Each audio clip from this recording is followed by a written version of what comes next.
Hi, everybody. Welcome to The Locker Room, our weekly podcast where we shine a light on all of the kids in the Bayou Region that are involved with extracurricular activities. I'm Stan Gravois. He is Dustin Robichaux. Good morning. Morning, Stan. We have to come clean just a little bit. It is fall break for a lot of the schools, so the way we put the podcast together this week is a little different. We did it in pieces. It is actually Tuesday morning. So today's date is October, I don't even know. What are we, the 16th? Yeah, somewhere. I don't know. I don't know if it's the 16th yet. Doesn't matter. Yesterday, Monday, we were able to sit and talk to Casey Gisclair. So Casey led to a lot of insight, especially related to PowerPoint rankings in football, which is becoming so important as we are truly heading into the home stretch. It is week 7 of high school football. And volleyball only has about 3 weeks left also, so there's obviously a lot going on in the schools.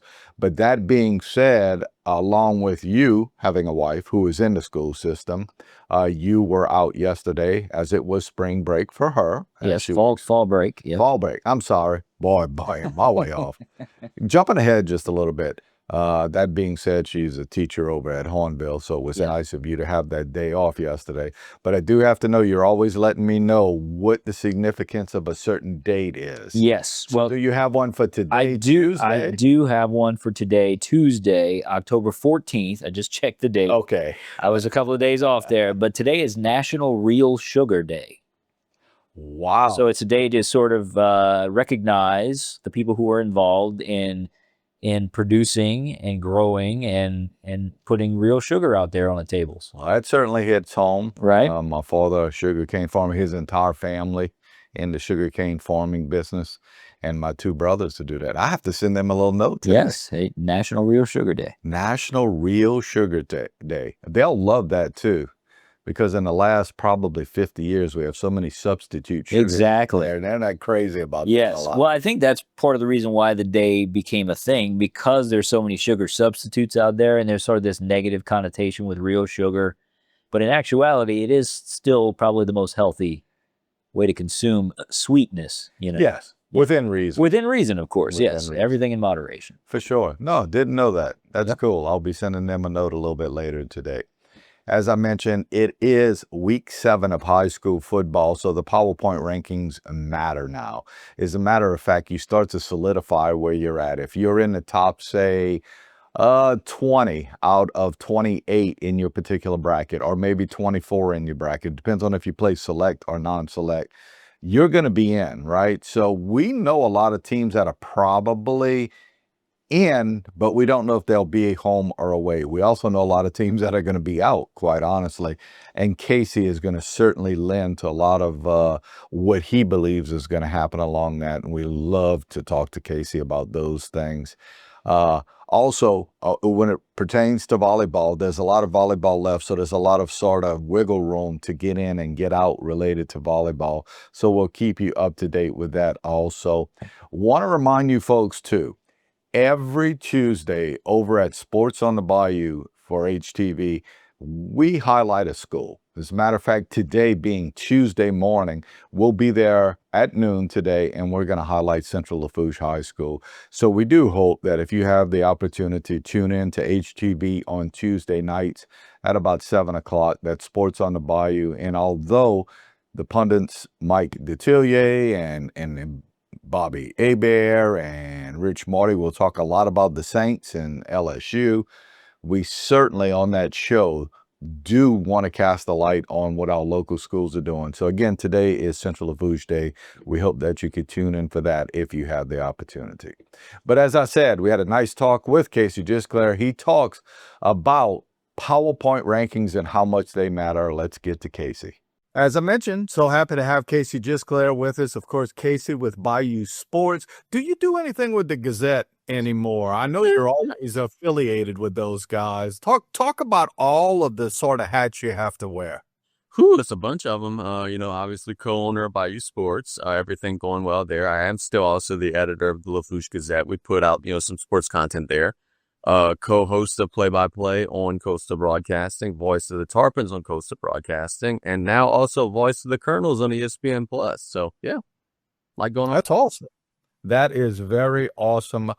We are getting to that point in the football season where it's not even like contenders and pretenders anymore. It's not any of that. It's like you need to start looking at the power rankings Yeah. because guys are going to start to solidify themselves just a little bit. We're heading into week 7, so it's safe to say it's the home stretch for a lot of the teams.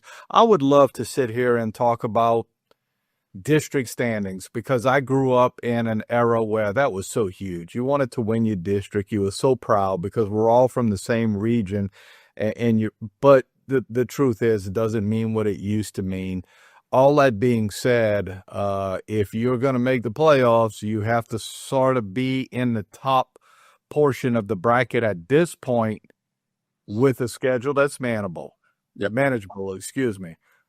You could be at the bottom of the bracket. When I say the bottom of the bracket, in the top 28 or the top 24, depending if you play non-select or select. But then you got to really look at your schedule and see if it's manageable. And then if you're on the outside looking in, it gets a little sticky along the way. Do want to mention this, and I'll ask you to comment just a little bit of, now that we're through with week 6, is this what you thought it would be? And I mentioned district standings don't mean what they did, but when you do look at, and we are going to look at it just a little bit, District 8-5A, Destrehan is 3-0. Surprise, surprise.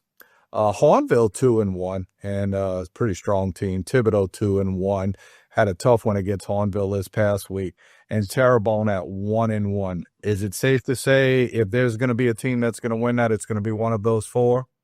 Oh yeah, without question. I'll go so far as to say might even be out of Destrehan, and that's it.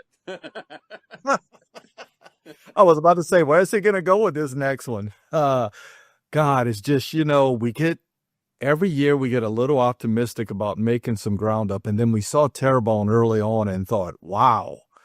And now it's Destrehan and Hornville at the top of the standings. Yep. It gets back to being that same old thing. In District 8-4A, Vanderbilt Catholic undefeated, E.D. White undefeated, both at 3-0. Lutcher is at 2-1. Assumption is at 2-1. Their schedule has been favorable, so we must say that. South Lafourche at 1-2, Ellender at 1-2. The difference is now South Lafourche's schedule, I think, becomes a little favorable, and Ellender has to get into sort of the meat of their schedule coming up. Is that what you thought it would be?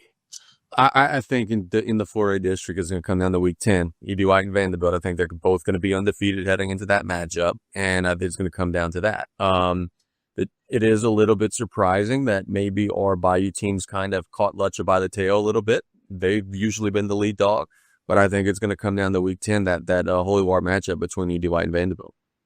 Listen, just a little kudos to you. I had mentioned to you that my cousin, and he also coaches over at E.D. White, the defensive back, Eric Wagersback, had hit a hole-in-one. He was so excited I had to send you that.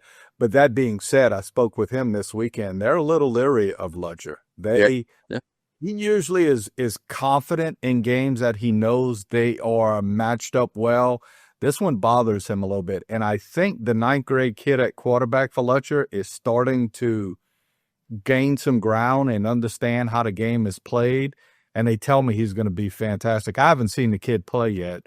So yeah, you sort of always have to worry about Lutcher just a little bit, right? 100%. And your cousin coach, Wagersback was spot on. He's a 9th grader now.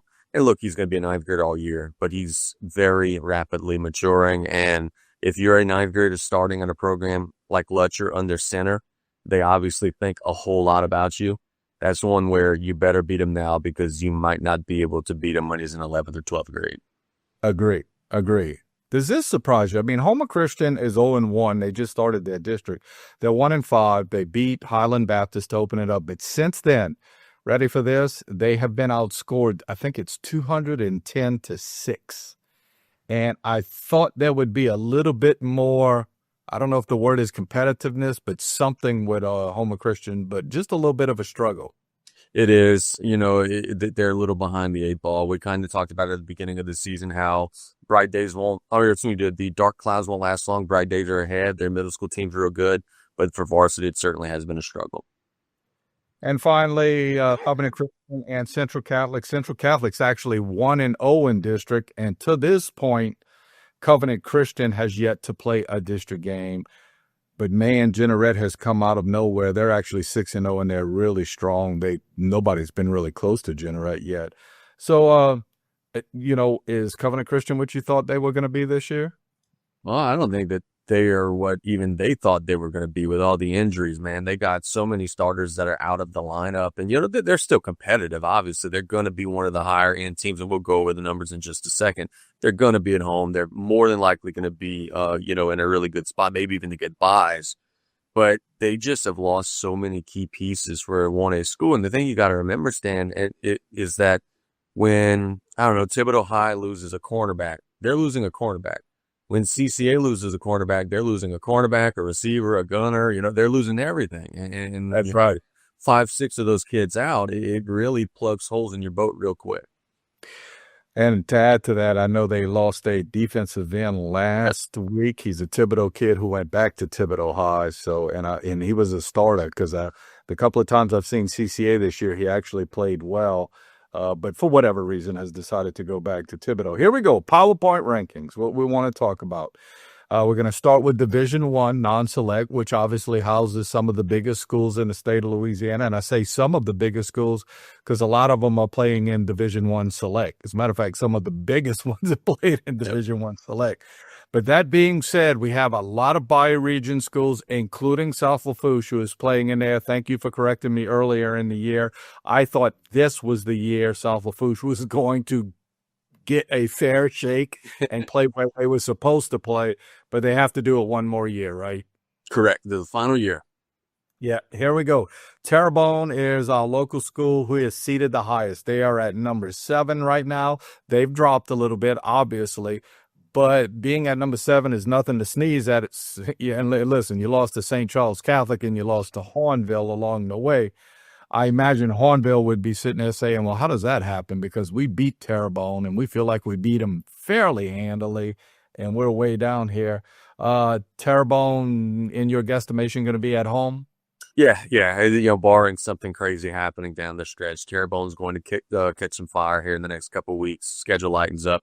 They should be at home in the opening round. Thing for them is you're going to be playing for a seed, and frankly, in Division I non-select, you're going to be playing for a little luck too. Look, Terrebonne was number 9 last year. They caught a very good Chalmette team that ended up winning 2 games in the playoffs. So there's a lot of teams in Division I non-select that's seeded in that 20 to 25 range that are actually really good, and their number is what it is because of a tough non-district schedule, wherever it may be. So you do need a little bit of luck when you're in Division I non-select. I'm glad you bring that up because there are those brackets that there's no freebies anywhere, which this one is, right? And then there are those brackets where, quite honestly, getting to the 3rd round, if you get a little lucky in the way it's seated, is not that much of a task. Can you imagine this, Casey? So Tyler Lewis loses to St. Charles Catholic in a really, what I understand was a fabulous game. Yeah. They came back, fought really hard at the end, got a couple of onside kicks, almost make it happen. Probably a little disappointed, and then finally looks at the rest of his schedule. And I hate to say this. I mean, on paper, you have to do these things, whether it's high school, peewee football, college football. You're going to have that time where you got through the meat of your schedule. I think Terrebonne is I think everybody in that locker room at Terrebonne, once they thought about it, after the disappointment of St. Charles Catholic, probably went, right? 100%. And when you add to that, they lose Owen Oliver against St. Charles. They lose Alvin Celestine against St. Charles. So now it's a stretch where, and look, neither of those kids are expected to be out long term. But now you could kind of ease them back because you're not facing Destrehan and Hanville every single week. You have a little bit more of a manageable schedule to get healthy so that when week 11 comes around, you're able to put your best foot forward. I agree. Only problem is even beating some of the teams they're going to be coming up, not like a Thibodeau, but maybe like an East St. John or Central Lafourche, may not bump you up that much in the PowerPoint rankings.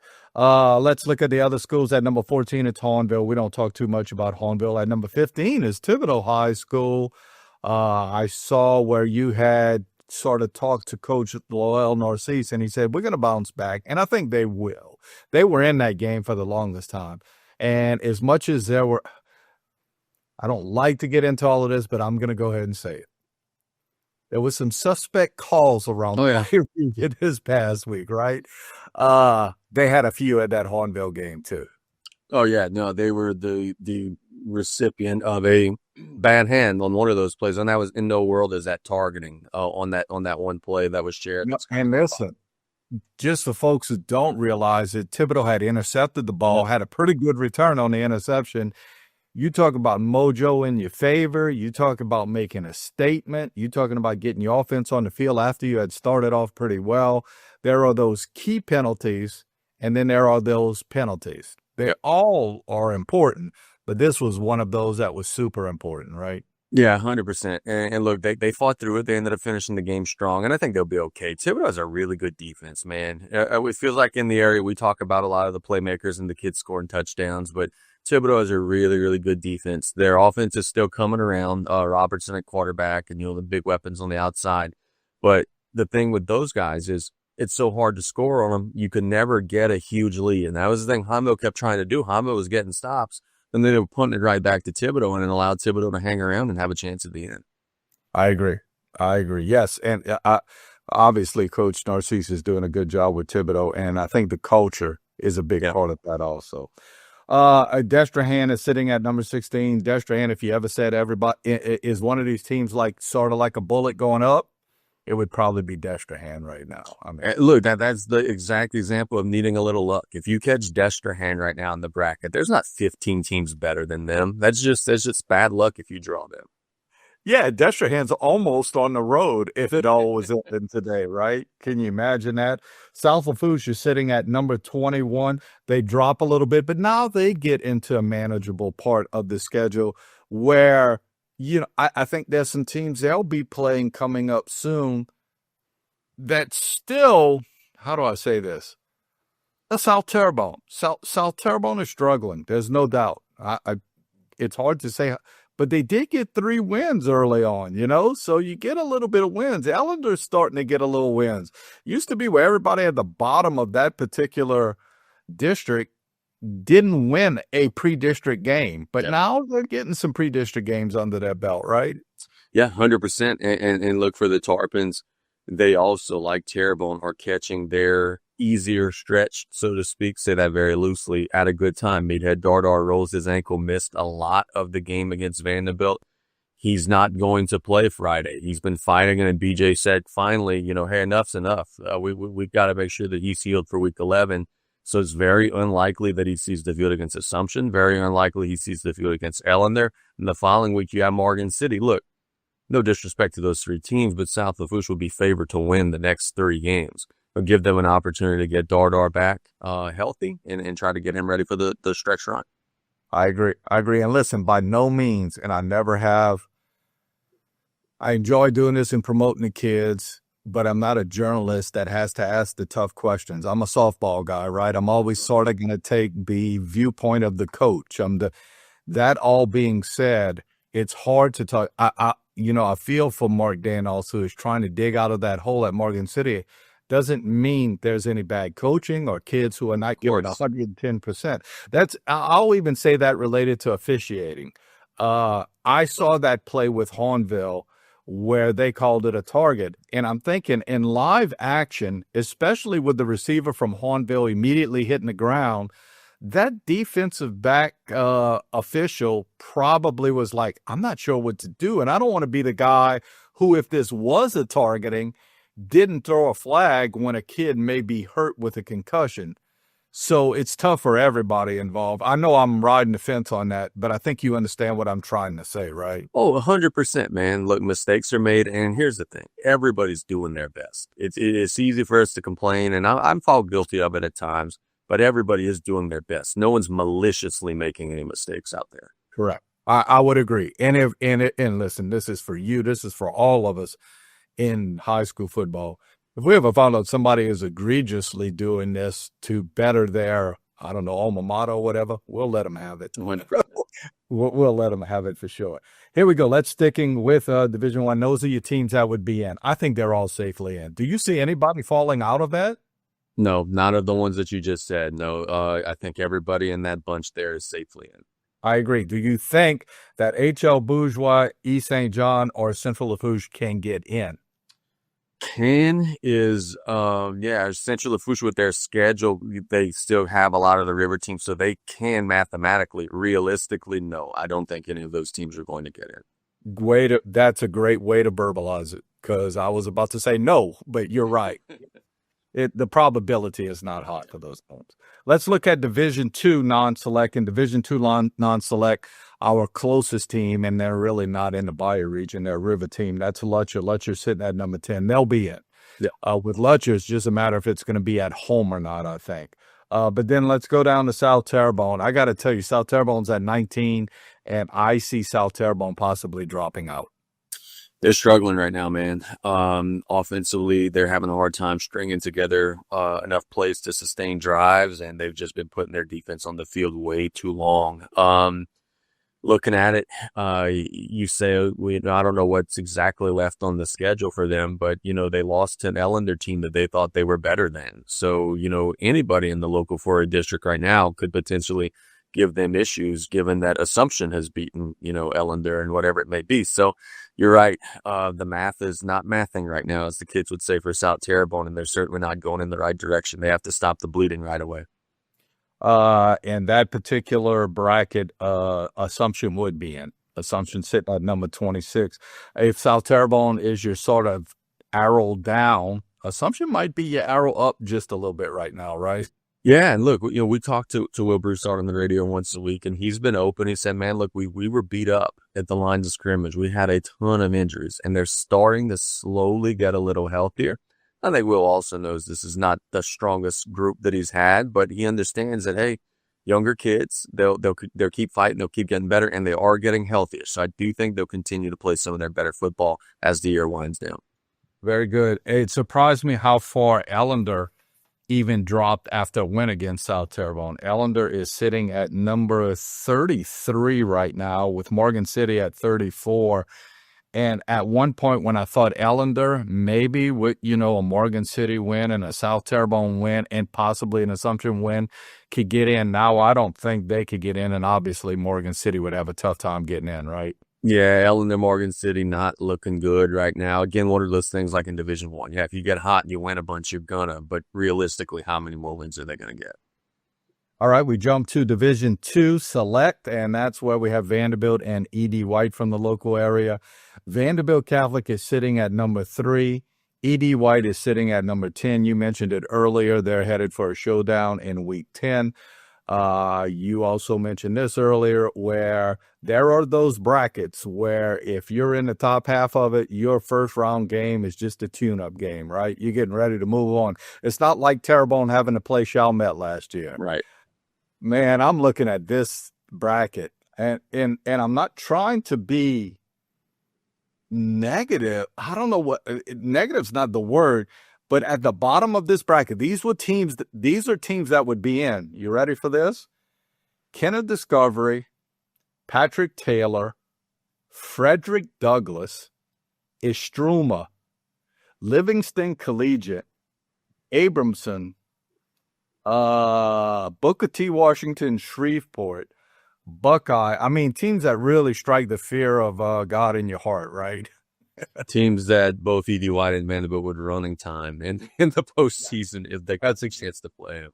I'll even go a step further, Casey. The number 1 seed in Division II Select is Loyola Prep. And I don't think Loyola Prep can play against Vanderbilt, E.D. White, Shaw, University, St. Charles Catholic. I think they would get railroaded by those teams along the way. Madison Prep is a team, obviously, you have to look out for. Madison Prep is going to be very athletic. I don't know if I mentioned Shaw, but like St. Michael is number 7. Who's really scared of St. Michael, right? Lake Charles College Prep has some athletes, but Haynes Academy is at number 9. I mean, they're ahead of E.D. White right now. Could you imagine that matchup? Well, look, that's exactly the reason why E.D. White made their schedule the way that they did. They didn't fear being 0-3. Coach Kyle Sang gave us that great quote a couple weeks ago, said the difference between 0-3 and 3-0 is the idiot head coach who made the schedule. And look, he's right. They scheduled tough for a reason, because even if they dug themselves into a little hole, it didn't matter. It was they knew that in their bracket they had a little room to play with. And then, oh yeah, while losing those games, they've been preparing themselves for week 11, losing close to Holy Cross, playing Honville, playing Jesuit. So yeah, that's exactly why they did what they did, because there was not as much of a number crunch for them as there would have been if they were in another classification. For a person like you and that sees high school football day in and day out, all the way up from the middle schools through the JVs and the ninth grade teams and all, you probably get a lot of questions from people out there related to why did that team do this and I would say this, and I'll ask you to sort of speak on it. There are some teams that when they schedule, and there's a very, I respect this guy tremendously. I don't even know his coaching ability, but he is a head coach in the area. But I respect him as a person. And he had a talk with me, and he said, I have been getting questioned why I scheduled the way I did, and his schedule's not tough. His pre-district schedule did not get him ready. And he said, but somewhere along the line, these kids had to see some brightness. I had to do this. I realize when I get to play in Destrehan, it's going to be tough. But if I go into the Destrehan game at 0-5, that don't help me either. So I understand that part of it. Then I look at Kyle Osang, who scheduled 3 of the best teams in the state of Louisiana, or at least 3 of the traditionally strongest teams in the state of Louisiana. And a lot of people have questioned, man, why did you start like that? Well, 1, his hands were tied because nobody would play him, kind of. And 2, he knew that it was sort of a measuring stick for that team. So, again, fans see 3-0 and they see 0-3, and they just don't understand it. There is a reason for all of this, right? I guess I'm throwing softballs taken up from my coaching friends. They have to sort of do this for reasons, right? Oh, 100%, man. You're, as a coach, you're trying to do what you believe is best for your team in that cycle. And I don't know, I'll just use South Lafourche as an example. They scheduled Pearl River because they thought Pearl River would be a school that would get them some power points. They thought it was a winnable game and a team that was going to win some games. In a situation where if South Lafourche was weaker, they would have maybe played a 1A or a 2A. They played St. Edmunds in the past. Again, situation where, hey, you're going to try to make some hay, try to get some wins. In E.D. White's case, it was a little bit of the opposite, and you hit on something that was very profound. If Kyle Sang picks up the phone and calls a New Orleans area public school, they're hanging up when they see that it's E.D. White's coach calling. If Kyle Sang picks up the phone and calls most schools, they're hanging up because they say it's E.D. White. He could only play those big high-level schools because guess what? Those high-level schools are in the same boat. No one wants to play them either. So they're the only ones with open dates in weeks 1, 2, and 3. So that's why we see Ed Carr going and playing some of these teams in Shreveport at times, or West Monroe playing Southside or whatever, these big premier matchups, because the iron only is able to face the other iron because no one else wants to play the iron in non-district. Listen, it worked out. Even I'm going to bring it in closer here in Terrebonne Parish.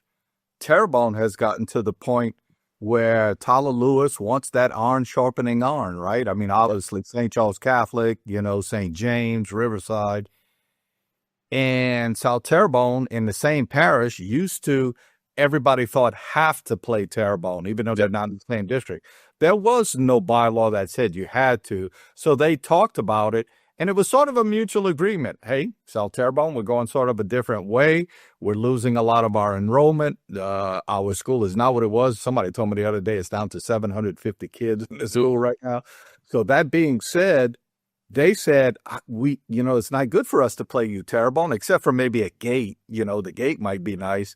And Terrebonne was like, it's probably not good for us to play you either. So even in a local setting, you could see where teams are starting to have to understand. Whereas in 1977, when South Lafourche won it, in 1999, when South Terrebonne won it, then when I say won the state championship, they would open up with teams like Cohen and F.T. Nichols.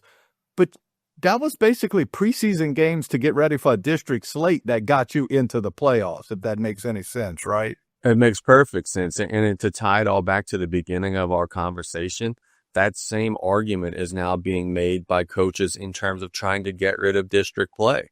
If you got a team in your district who is 1-9 every year, they're saying, well, why do we have to play them? We don't get rewarded for winning a district championship. We don't get a PowerPoint or anything for winning a district championship. Why are you forcing us to play this school that we maybe wouldn't want to face? And that is one of the things that's going to end up, we've seen in basketball. Basketball used to be 2 rounds. It's almost universally 1 round now. Baseball is 100%. And it's the district atmosphere and mindset is shrinking. And there are a lot of people, my radio colleague, Brian Colley being one of them, thinks that 10 years from now, we won't even have districts at all. If Terrebonne wants to play Central and HL Bourgeois and all these teams, yeah, sure, they'll be able to if they want to, but they'll have to schedule them. They're not going to be mandated to. Because a lot of people think districts are going to be a thing of the past 10 years from now. Well, yes, because quite honestly, if you had that not open enrollment, but that open the scheduling, I don't think E.D. White would be playing Ellender this year. No. Oh, probably South Terrebonne. You know what I'm saying? They would count. I'm talking about the way it stands in 2025, right? Right. And I think maybe, let's play South Lafourche. I could see the benefit of playing South Lafourche. I can't see the benefit of playing Morgan City, right? 100%. Yeah, but then Morgan City probably gets to play teams they can compete with too. So yeah, might be a good thing. Who knows? Yeah, and look, a lot of people think that's where it's headed. We spent a lot of time on that, but quite honestly, we don't have to spend a lot of time on Division III Select because Houma Christian is not going to get in. And quite honestly, Houma Christian still has the meat of their schedule. They haven't seen Lauraville. They haven't seen Catholic of New Iberia, so it doesn't get easier for Houma Christian. And finally, we jump down to Division IV, and that is Select, and which is who we look at with our teams locally. Covenant Christian dropped just a little bit. They're sitting at number 12.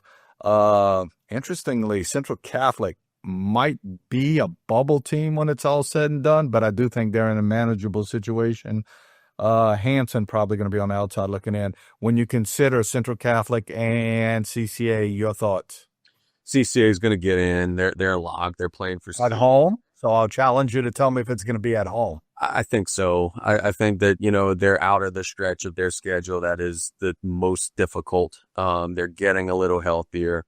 And more importantly, they're just kind of getting used to the hand that they have. There's a little bit of a shell shock early in the year. Oh, this one's going, that one's going. They're kind of piecing it together and getting used to what their hand is. Central Catholic, I think, is going to be in. And I think they're trending upward. They played a brutal non-district schedule. Catholic of New Iberia, HL Bourgeois, Central Lafourche, like these big 5A schools, they're going to play a Bucky school. That's a program. Yeah. Yes. So they opened up district last week and got an easy one. They rolled pretty convincingly. I think that the worst of their thunderstorm is over, and I think they're going to be trending upward from here. Very good. The only thing I think that maybe gets in CCA's way is if they happen to lose to Central Catholic and Jeanerette to finish it off, maybe. But I still think they get in because I think the PowerPoints are going to be good. And remember this, folks, there are only 24 teams in the select brackets, but they don't all play each other. There's buys in there. Yep. So in your first round, you're considered to have a bye. So in your second round, you'll probably be at home further along than what you would have otherwise. So again, 24 teams in there along the way. What's your week look like?